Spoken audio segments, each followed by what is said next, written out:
नमस्कार, मेरा नाम सुमित द्विवेदी पवन है और आप भोजपुरी बचाओ देख रहे हैं।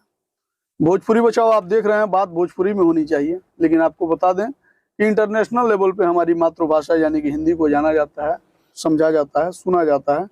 और जिस कलाकार का मैं इंटरव्यू कर रहा हूँ, ये कलाकार जो हैं इंटरनेशनल लेवल पे बजने वाले कलाकार हैं, तो इनको अंतर्राष्ट्रीय लेवल पे सुना जाएगा, समझा जाएगा, और इसलिए इंटरव्यू मैं हिंदी में करना चाहूँगा। इजाज़त हो तो शुरू करते हैं। बहुत बहुत स्वागत है भोजपुरी बचाओ में विजय चौहान जी।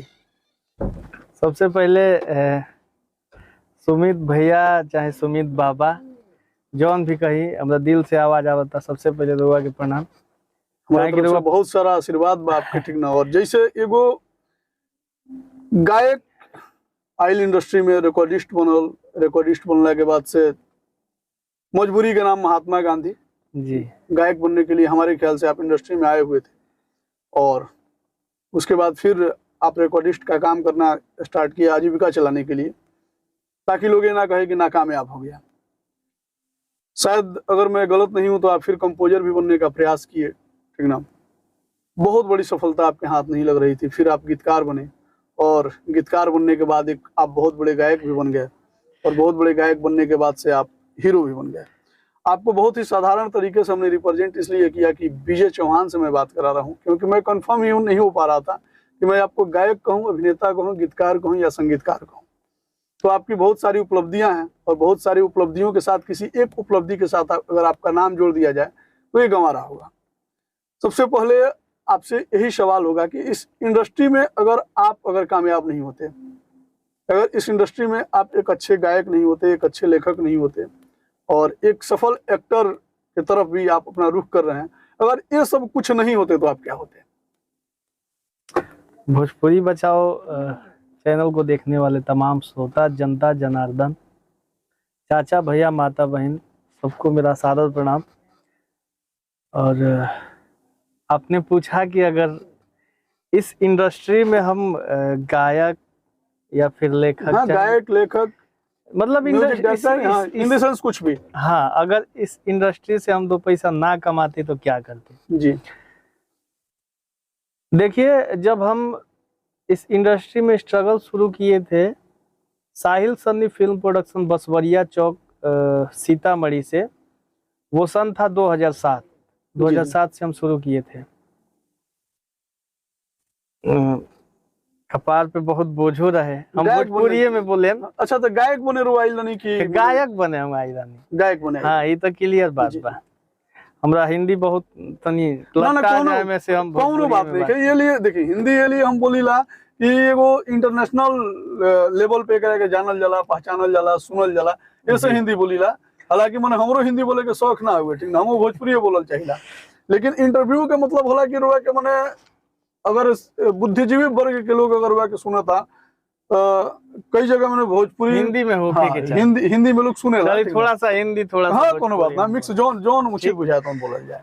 तो 2007 से हमारा शुरू हुआ स्ट्रगल पीरियड जी। सिर पे घर का बहुत ज्यादा बोझ भी था।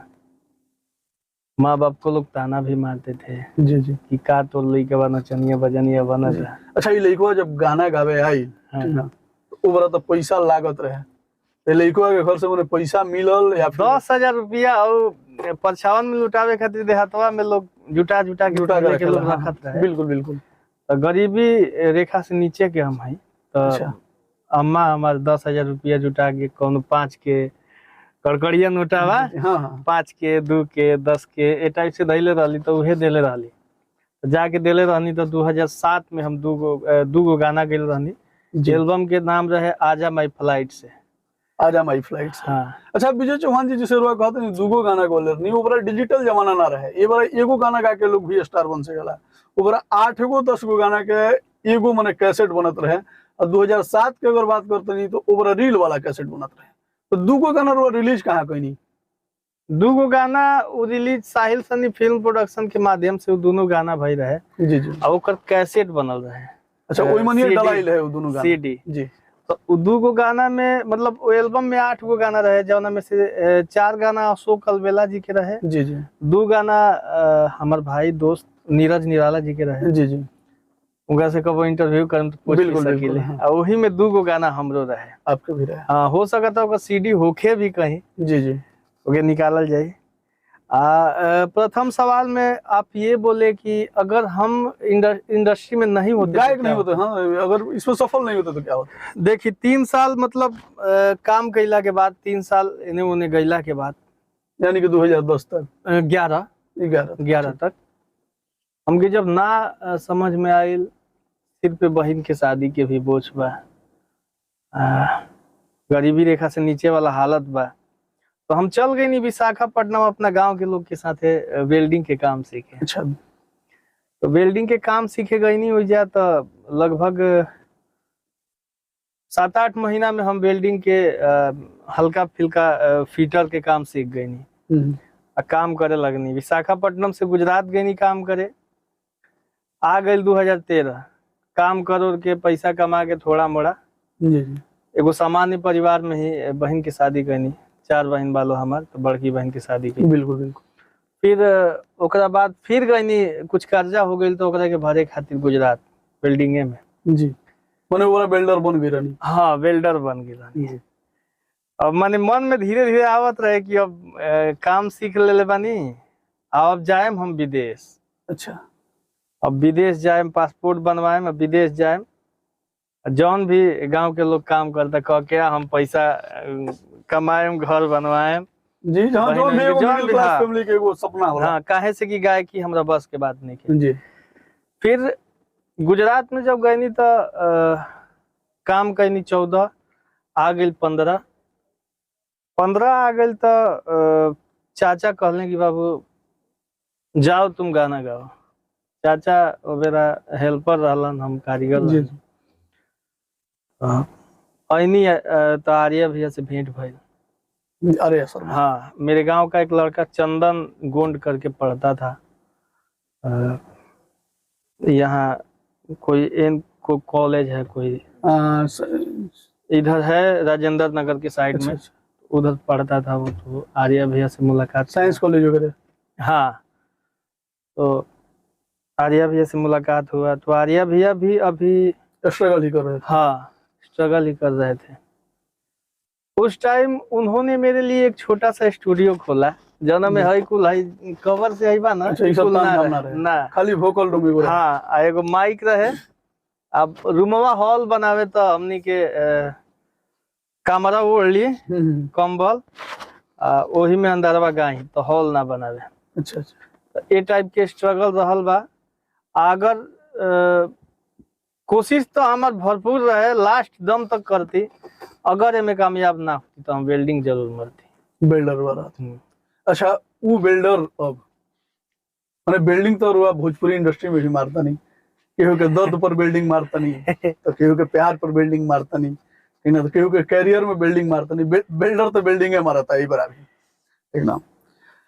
रुआ से ये जानल चाह विजय चौहान जी की रुआ के और पहला गाना जो ना बेरा हम सुननी वो बड़ा शायद भोजपुरी इंडस्ट्री के बहुत ही सुंदर गीतकार, बहुत अच्छा, शायद हमने के बीच में भी वहाँ का नारायणी विभाकर पांडे जी, वहाँ के श्रद्धांजलि पर एगो रुआ गाना गोले रहनी, और पहला गाना हम उहे सुन लेनी। और सुनला के बाद हमारा लागल जे कलाकार के अंदर में क्षमता बटे, कलाकार बहुत आगे जा सकता, और इतना शानदार गायकी भाई कलाकार बाजत कहनी। तो से मुलाकात हमारा ना रहे, बातचीत ना रहे, ठीक ना। बहुत लोग से बात करे के प्रयास करनी रो बारे में, कहीं हम गीत लिखत रहनी, ठीक ना जी। ओकरा मैंने हम गीत लिखत रहनी, छोटा मोटा कंपनी से हमार बेटा ये ठीक ठाक रही सन, मैंने एल्बम हम करावे के सिचुएशन में, पोजीशन में रहनी। बहुत लोग से मिलने के बाद से बहुत लोग के यथी रहे जी, कलाकार ये लिए आगे नहीं बढ़ो जे अंदर बहुत ज्यादा घमंड बा, घमंडी कलाकार है, ये पर रुआ का कहल जा रउआ के हमारा से लोग ये बात बतावल, ठीक है। विजय चौहान जो है इसलिए वो लड़का आगे नहीं बढ़ता है कि बहुत एटीट्यूड वाला है, बहुत घमंड करता है अपने गायकी पे, वो मतलब 2-4 लोगों ने हमको बताया, फिर हम बोले यार घमंडी आदमी को सपोर्ट करने से क्या प्रॉफिट है, ठीक ना। तब तक आपको देखा गया कि ऑटोमेटिक मार्केट में बूम करते हुए शिल्पी राज के साथ एक से एक बड़ा हिट गाना, ठीक ना। फिर भी हम आपसे नहीं मिले थे, और जब हम आपसे पहली बार हम मिले तो आपको बता दें कि दिल्ली में हम आपसे पहली बार मिले थे, आपके शूटिंग के दौरान, छठ का शूटिंग चल रहा था। जब आपसे मुलाकात हुआ तो ना आपको हम पहले देखे थे ना आप हमें देखे थे, ठीक है। सोशल मीडिया के माध्यम से एक दूसरे को आदमी जानता होगा। सामने आपको देखने के बाद से भी हमको फील नहीं हुआ कि विजय चौहान ही है। आप आए, हमारा पैर छू के प्रणाम किया, हमें बहुत अच्छा लगा। और यार ऐसे लड़के के बारे में इस तरीके की भ्रांतियां नहीं फैलानी चाहिए। देखिए क्या होगा ना, तो मैं जानना चाहता हूँ, क्या सच में आप पहले घमंडी थे इसलिए आप स्टार नहीं बन पाते थे, या फिर मतलब वैसा कुछ नहीं था, आपको मतलब दबाने का प्रयास किया जा रहा था? देखिए वो हमको दबाने का भी प्रयास नहीं कहा जाएगा उसको। एक्चुअल में वो आदमी हमसे मिला ही नहीं होगा जो बोलता होगा। हाँ, जो आपसे ये बात बोला है वो हमसे मिला ही नहीं होगा। हमसे जुड़े हुए उस टाइम के बहुत सारे लोग हैं जी। हजारों लोग हैं। उन लोगों में से कोई नहीं बोलेगा कि विजय चौहान घमंडी था। हाँ, विजय चौहान ये जरूर था कि रिकॉर्डिंग करते करते करते करते, और एक तो एक पैसे का प्रॉफिट नहीं, दिमाग पे दुनिया भर का टेंशन, फ्रस्ट्रेशन।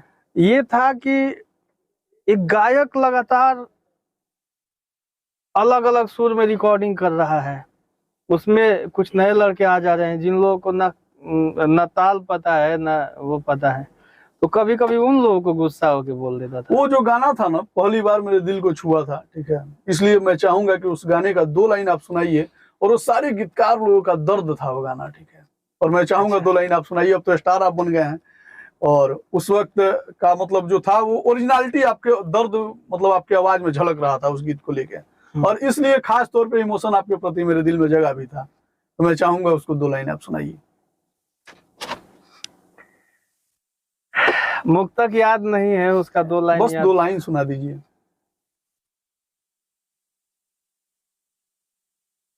कुछ परिंदा था। आज भी 100 दिलों में मैं जिंदा हूँ, मैंने लाखों कदम से मिला एक कदम, थी वो गलती मेरी, शर्मिंदा हूँ।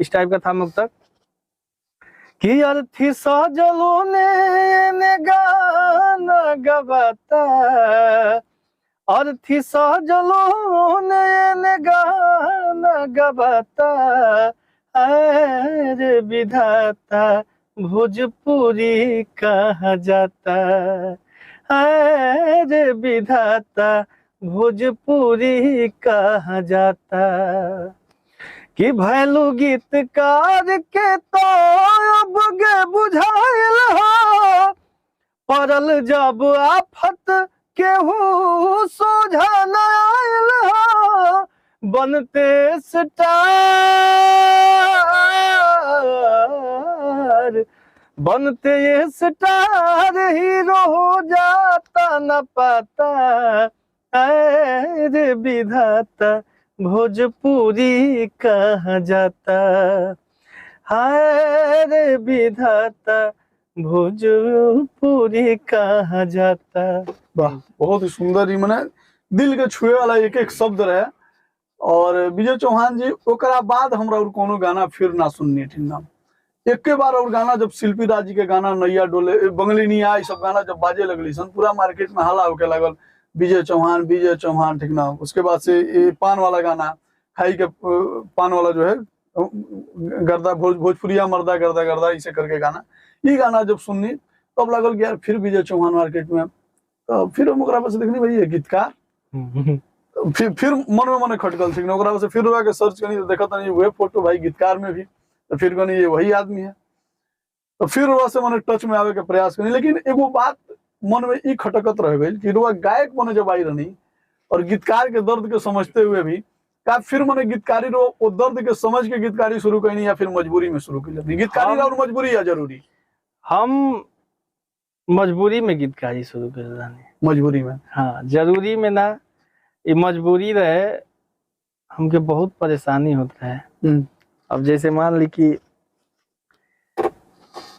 हमरा अंदर मान ली कि अगर क्षमता रहे गीत के लिखे के, बिल्कुल, हम लिखत ना रहनी, अगर हम गाना लिख देनी आ केहू हमरा के 1000-1500 रुपया दे दे, हाँ, तो मन बढ़ गई हमार, तो यही यहाँ खर्चा पानी चलावे खातिर गीतकार हाँ कलम उठा लेनी। अच्छा, वो उम्मीद रहे जे गीतकार से भी गायक बनल जा सकता? नहीं, अभी ई मतलब कहाँ हमरा उतना नहीं, दिमाग काहे में। कि विजय चौहान के देखला के बाद से एगो उत्सुकता जागल अंदर की एगो गीतकार भी साला सुपरस्टार हो सकता है। भोजपुरी में कसम से बता रहे हैं, ये अपनी लहजा है, ठीक ना, और ये दिल से मैं बोल रहा हूँ। जी। जब आप आए ना, जब इंडस्ट्री में, जब आप गीत लिखना शुरू किए, और ये विनय बिहारी और क्या बोला जाता है कि कृष्णा बेदर्दी और महेश परदेसी के दौर के बाद अगर कोई गीतकार का नाम अगर मतलब उभर के आया था तो वो नाम था विजय चौहान, ठीक ना। तो फिर लगा था कि गीतकार भी सुपरस्टार बन सकता है, और गीतकारी में नो डाउट आपने ऐसा एक झंडा गाड़ा, एक ऐसा आपने अपना पहचान बनाया कि कभी कभी तो ऐसा लगता था कि लोग मतलब गीतकार का नाम पढ़े, कौन लिख ले बारे, तो विजय चौहान, अच्छा तो सुने चाहिए, अच्छा लिख ले, ठीक ना। शिल्पी राज के साथ औसतन गाना लगभग हमारा लगेला कि 80% गाना जो बाटे विजय चौहान के, हाँ 80-85% गाना विजय चौहान के। और ये भी बता दिले विजय चौहान इला के बाद इंडस्ट्री में कि एगो लड़की भी मने बड़ा सुपरस्टार मने बन सकेले, और एगो सुपरस्टार के बराबर मने उपचार्ज भी कर सकेले अपना गाना के एवज में। तो ये जब सौभाग्य आपके मिलल तो ए पर अपने आपके मने एकर श्रेय केकरा के दिहल चाहिए? देखिए, अब कलम उठा ले रहनी तो बहुत लोग हमरा के इहो कहल कि दू नाव पे चढ़ना, टिंगलिंग हाँ हाँ करना, ठीक ठीक, रिक्त स्थान, जी जी रिक्त स्थान। तो बहुत लोग कहल कि ब्यास तू खत्म हो जेबा, तू कहीं के ना रहबा, हाई हो जाए, हाउ हो जाए, फलान हो जाए, ठिकान हो, कहानी चला जवन हो तो देखल जाए। लेकिन एक बार एमे एक आदमी के और हमरा गीतकार बनाने में श्रेय बा। अच्छा, एक बार के बात है, रवि पंडित जी हैं वीडियो डायरेक्टर, हमारे बहुत अच्छे मित्र हैं भैया। तो हम एक बार स्टूडियो में बैठे थे, ये बड़े बड़े दाढ़ी बैठे थे और गाना बना रहे थे कुछ सिस्टम पे। ये गए रवि भैया, बोले कि ब्यास क्या करता रहा, हमारे बहुत अच्छे मित्र हैं वो शुरुआती दौर के। तो हम बोले नहीं भैया गाना लिखा था नहीं, प्रयास करता नहीं। तो बोले कि सुनावा हमरा के। तो हम सुनाए उनको, बोले ब्यास जब मान लगी तू कहीं मैदान में बाड़ा, चारों तरफ से बाउंड्री लागल बा, अगर गेट बंद बा और बाहर से ताला मारल बा, तो तू में देखा कि कहाँ से हम कहाँ के जमीन मुझबावे, वजह से छलांग लगा दिया। ये मत देखिए कि अब का होई का ना होई। बिल्कुल बिल्कुल। तो उससे हम बहुत प्रेरित भइनी रवि भैया के बाद से। आज भी कहे नहीं उनका कि भैया अच्छा, जब बात रो मुहावरा से शुरू कर देनी है तो एगो मुहावरा हमरा तरफ से ले ली। जब गांव में एगो लोग मुहावरा कहला कि जब भगवान देवेले तो छप्पर फाड़ के देवेले, ठीक ना। और ये मुहावरा जौन बाटे, ठीक ना, विजय चौहान पर पूर्ण रूप से लागू होला, ठीक ना। आदमी गायक बने आइल, ठीक ना, गायकी में सफल ना भइल, रिकॉर्डिस्ट बनल, रिकॉर्डिस्ट में भी सफल ना भइल, गीतकारी शुरू कैलस, गीतकारी में सफल हो गई, ओकरा बाद से म्यूजिक कंपोजर भी सफल हो गई, गायक भी सफल हो गई, फिल्मों सफल हो गई, फिल्म भी सफल ही बाटे। मान ली कि जैसे कि कोरोना के बाद से रिलीज भइल बा, अगर ओकर सैटेलाइट ऑडियो वीडियो राइट सब बिक जाता है बढ़िया दाम में, तो ओकरा के सफल ही बोलल जाई। बड़ी बढ़िया दाम में हमर फिल्म बिकाइल बा, बड़ी बढ़िया दाम में, बड़ी बढ़िया दाम में बिकाइल बेटा। अब बिकाइल भी काहे ना, काहे कि एगो valuable singer, valuable writer, valuable actor, ठीक ना, पूरा टीमे वैल्यूएबल। अच्छा, कभी मैंने जीवन में सोच ले नहीं कि मैंने जब मैंने मनोबल टूटला के बाद ये सब अचीवमेंट हमारा जीवन में हो सकेला, मिल सकेला? देखिए, सपना तो रहे कि हासिल जरूर करें हम, भले दुइयो पैसा के आदमी हो जाए, इंडस्ट्री में होके हम भले कितनो मेहनत करे के पड़े हमरा, लेकिन इंडस्ट्री में, हाँ इंडस्ट्री में ही रहे। इंडस्ट्री छोड़े के मन में कबो ना आइल? ना, ये छोड़े के मन में विचार ना आइल। बाकी कलाकारी ले रहनी हम, अन्य कलाकारी भी हमरा अंदर रहे। यहाँ तक कि पटना में एगो हिंदुस्तान बैंड बावे है स्टेशनवा के बगलवा में। जी जी, स्टेशन के बगल में हिंदुस्तान बैंड में हम कहनी कि मेरे को गायक गायक में रख लीजिए तो यो भाई रहे कि 700 रुपया एगो साटा के दिया ही। अच्छा अच्छा हमरा याद ना रहे, ढेर गाना तो ना गई, ओमे गावे के रहे कुली हंसता हुआ आज मेरे यार की शादी है, नूरानी चेहरा, ये सब। अच्छा अच्छा तो लेकिन प्रयास रहे जो मैंने कुछ करी मैंने यही फील्ड में हाँ गईबे करे कुछ भी। हाँ चाहे कुछ करी ये रहे। अच्छा विजय जी आज तो रुआ सफल बनी, लेकिन नहीं हम सफल नहीं की ना एकदम बिल्कुल सफल बनी, ठीक ना ना हम सफल नहीं की हम सफल नहीं की। अच्छा ये चीज बताइए, घर के दाल रोटी चल जाता नु ऐसे, हाँ हाँ तो सफल बनी, एकरा के सफल कहल जाला हाँ। ना। लेकिन जब दाल रोटी भी ऐसे ना चल पावत रहे तो घर के लोग के का रिएक्शन रहे? रिएक्शन घर के लोग के तो बहुत अच्छा रहे हमरा प्रति। ओकरा बादो लोग कहे जे गावो, हाँ ओकरा बादो के हमरा के ना रोकल, चाहे अभी अम्मा कहेली कि बाबू तू जब जब जात रहा गावे तब तो हम जाके काली माई के मंदिर में खूब रोत रहनी, ये काली माई हमारा लड़का के गायक बना दा। अच्छा विजय जी ये तो भावुक कहे वाला करे वाला बात हो गई, ठीक ना। लेकिन जब रुआ गाना लिखे लगनी, ठीक ना, गावे लगनी और फिल्म भी कर लेनी, लेकिन एगो चीज में छूटल जात रहा कि जब रुआ गायकी शुरुआत करनी तो कहीं रुआ सीखनी या फिर ऐसे ही गावे लगनी, कहीं कि गाना भी रुआ कंपोज करीला तो ऐसा लगेला कि कोनो सीखल कलाकार, कोनो मजल कलाकार रुआ बनी, या फिर कहीं से मने प्रभाकर वगैरह के डिग्री वगैरह ले बनी, एमए वगैरह कैले बनी, ऐसा कोनो मने रुआ साथे संयोग रहल बा या फिर सिर्फ ना हम संगीत नहीं की सीखले, बाकी अष्टयाम गईले बनी बचपने से। अच्छा जब लगभग हम 10-11 साल के हम तबे से अष्टयाम गईले बनी। जी जी हरे राम राम राम हरे हरे, हरे कृष्ण कृष्ण कृष्ण हरे। विजय जी एगो रुआ बारे में अफवाह भी बटे, हाँ ठीक ना, कि शिल्पी राज और रौरा बीच कोनो अफेयर बा, ये पर मने रुआ का कहल चाहब? हाँ जवाब दिहल चाहिए तो जवाब दी, ना दिहल चाहे अगला क्वेश्चन, एक जवाब बाद में दे, एक जवाब रुआ बात पे दी। अच्छा विजय चौहान आज सफल बने मने गांव जवार के नजर में, अब गांव जवार के लोग आवारा नहीं के कह सकत विजय चौहान के। विजय चौहान के एगो सफल व्यक्ति के रूप में लोग देखता। विजय चौहान शादी कब कर रहल बने? अब का चाहिए, सब कुछ तो मिलिए गइल बा। नहीं शादी के बारे में अभी और ढेर पैसा कमाए के बताओ, शादी ढेर पैसा कमाए के बा, गांव में घर और बनिए गइल बटे, हैं गाड़ी वाड़ी ले आइए गइल, देखनी बीच में ये रोला अष्टजाम वगैरह घर भोज वगैरह होत रहे तो काफी कलाकार लोग गइल भी रहले, बहुत अच्छा लगल। हमरा खुशी ये बात होला कि वो गीतकार तबका के आदमी अगर इतना बड़ा अचीवमेंट अगर हासिल कैले बा अपना जीवन में तो बहुत अच्छा लगेला।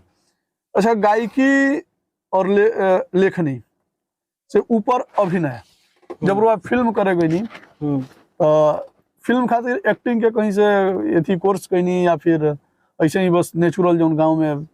नहीं हम संगीत भी नहीं सीखले ना एक्टिंग सीखले बानी, शायद हमके सीखे के चाहिए, हमरा लगे समय ना रहे जौना के चलते संगीत ना सीख पैनी, समय ना रहे जौना के चलते पढ़ाई ना कर पैनी, समय ना रहे जौना के चलते हम एक्टिंग भी ना सीख पैनी। हमरा सीखे के चाहिए, हम प्रयास में बानी, देख देख के लोग के फॉलो कैले बानी जी जी, बाकी सीखे भविष्य में। अच्छा विजय जी जैसे कि अब एथी फिल्म भी और लगातार आ रहल बड़ी सन, और एगो सफल गायक दूगो सफल गायक के भी गाना लिखेला इंडस्ट्री के, जो मने दूगो सिरमौर बासब है, यानी कि आदरणीय पवन सिंह जी और आदरणीय खेसारी लाल यादव जी, ठीक ना, यहाँ सबके भी रुआ गाना लिखिले और आपन गाना रुआ खुद ना लिखिले, ठीक ना। बहुत कम गाना में गीतकार में नाम देखल जाला, ठीक ना, कहीं कि राउर गाना दूसरे के लिखेला, तो ऐसा मने का कारण बटे जो रुआ अपन गाना खुद ना लिखिले, दूसरा के लिखल गईले और स्टार लोग के रुआ लिख के दिले, या फिर ऐसा भी तो होत होई जो माने जो गाना निमन लिखत नहीं तो स्टार लोग के स्टार लोग के ना गावत है, अपने गावत है। हम सब कम उल्टे बना जी, उल्टा? हाँ एकदम बिल्कुल उल्टा बा।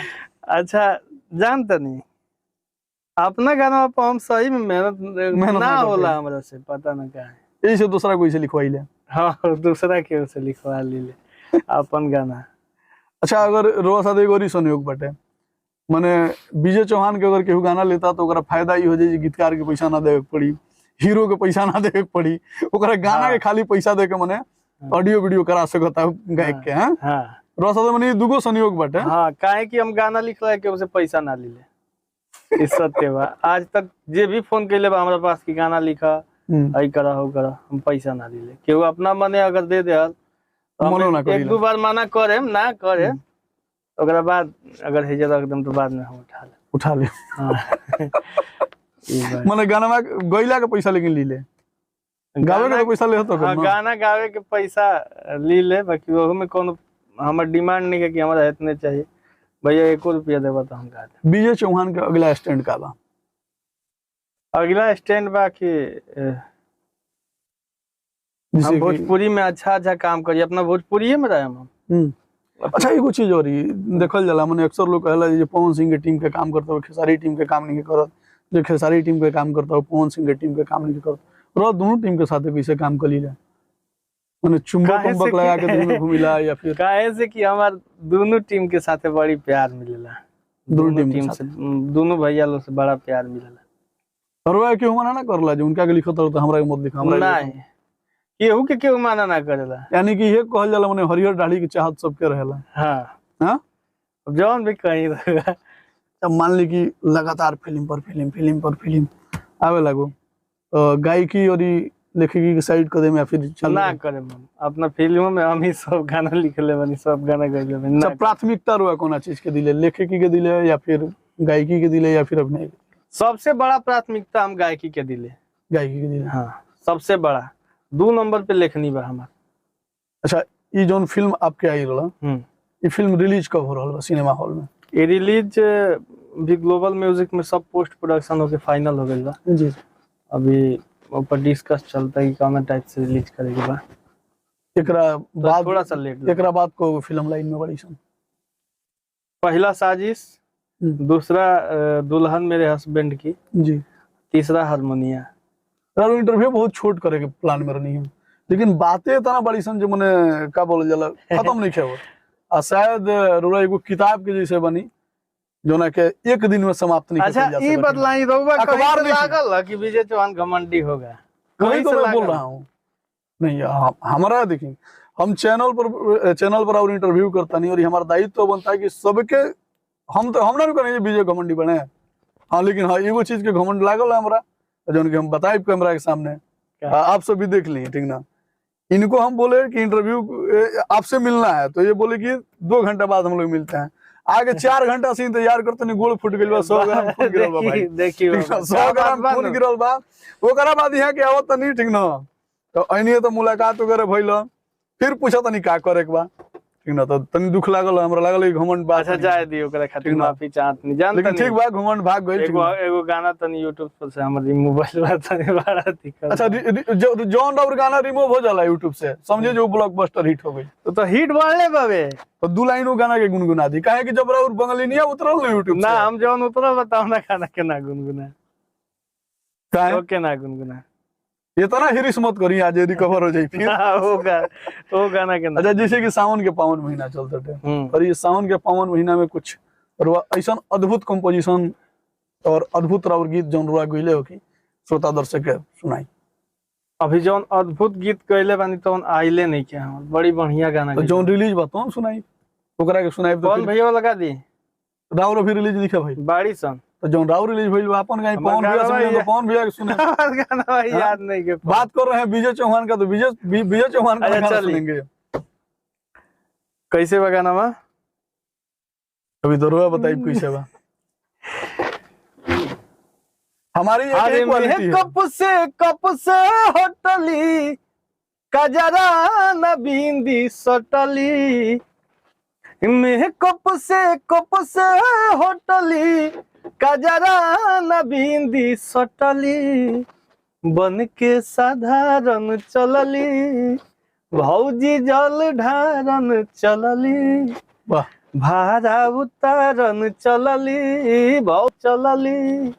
गाना आइल बा, फिर से गाना आइल बा कि चढ़ते समन मन मारो तलहरिया होले होले से, तो ये कही गो दिल बावे सीना के भीतरिया, वो दिल लागल बा भोले से। क्या बात है, ये हमार लिखल गाना। ये सब जो और गीत बड़ी सन ना, देखिए अब विजय चौहान के इंटरव्यू करते हैं तो हमारा माने बिल्कुल माने पूछे का हक नहीं है जो पवन सिंह के गाना गाई, खेसारी के गाना गाई, कहे कि अभी के दौर में जैसे अभी ये समय में राउर इंटरव्यू करतनी तो ये बड़ा के सुपरस्टार रौरा बनी तो हम राउर गाना रौरे सुनब, दूसरा गाना नहीं सुन सकत, ठीक ना।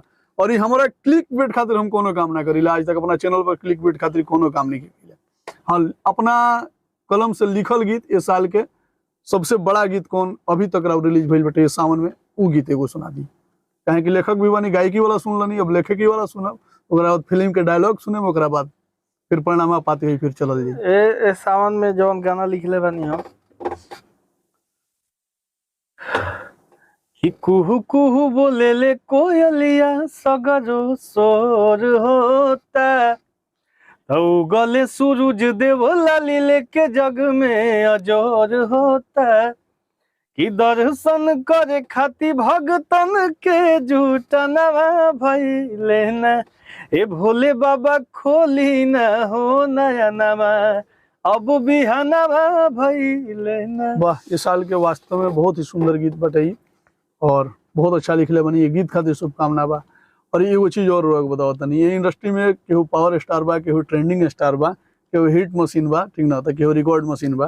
तो आज से एगो रोरो नाम हो गई, ठीक ना, कॉम्बो स्टार, ठीक ना। काहे कि रोआ गीतकार कॉम्बो स्टार मतलब सब मिली, सब मजा मिली, कॉमेडी, लेखक, गायक और हीरो, ठीक ना। तो जाते जाते अब एगो अपना फिल्म के कोने एगो फेमस डायलॉग जो उनके ट्रेलर में रिलीज हो गई लोग है, ओकरा के सुना दी, फिर ले विदा रुआ से। ट्रेलर में का बा ये तो बा, हम तारा लिप्स पे एगो किस करे के चाहता नहीं ये न बा। बहुत बहुत धन्यवाद, बहुत ही हंसमुख स्वभाव के व्यक्ति यानी कि विजय चौहान जी के इंटरव्यू करते नहीं, इवन लव, इमोशन, एक्शन, मारधार, एक्शन से भरपूर इंटरव्यू बा। और आप सब एकरा के देखब, और यहाँ तक अगर देख ले बनी, झेल ले बनी, तो कमेंट्स के माध्यम से जरूर लिखब कि विजय चौहान के जीवन से आप सब का सीखले बनी, जरूर बताइए। जात रुआ कुछ बोल दी। चैनल सब्सक्राइब करे के मत को है, ठीक ना, दूसर कुछ चैनल के चलिए बात घुमाते हैं। चैनल के देखे वाला तमाम श्रोता समाज से हमार करबद्ध प्रार्थना बा कि रउआ सब अपन प्यार बनौले रही, काहे से कि रउआ सब के प्यार के बदौलत ही हमार संसार बा, हमार परिवार बा। हम दिन प्रतिदिन कुछ ना कुछ बेहतर करे के प्रयास करें, रउआ सब प्यार बनौले रहे ताकि हमनी के कबो भूखे ना सोती जाए। वाह, यही शुभकामना के साथ बहुत बहुत धन्यवाद। कबो भूखे मत सोती, और हजारों सैकड़ों देश के भूखा लोग के भोजन भी कराई। ढेर सारा शुभकामना, ढेर सारा आशीर्वाद। बहुत बहुत